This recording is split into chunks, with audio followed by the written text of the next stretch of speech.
ওরা সুস্থ রাখতে হলে বাচ্চাগুলার সবসময় পরিষ্কার রাখতে হবে। তাহলে বাচ্চাগুলার এরকম গোটা হবে না। এই যে এরকম বড় বড় যে গোটা হয়, গোটাগুলো হয় মশার কামড় থেকে আর হয় ময়লা থেকে।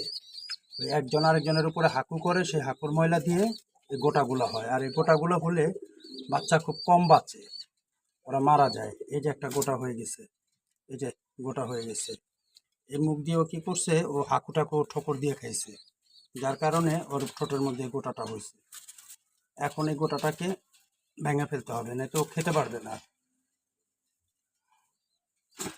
এর জন্য গোটাটাকে এখনই গালায় দিতে হবে।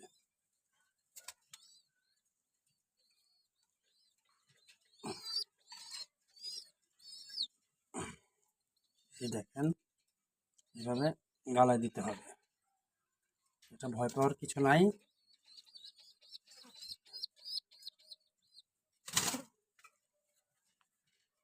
এটা হচ্ছে এই যে রক্তটা বের হয়ে গেল, এর ভিতর থেকে পয়জনটা বের করে দিতে হবে।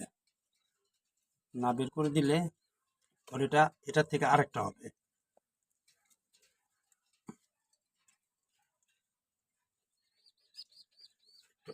একটু পানি নিয়ে এটাকে আবার পরিষ্কার করে দিতে হবে।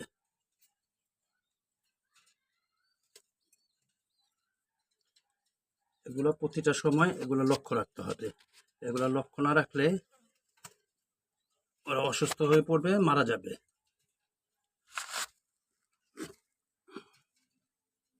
পানিটার ওদের খেতে দেওয়া যাবে না।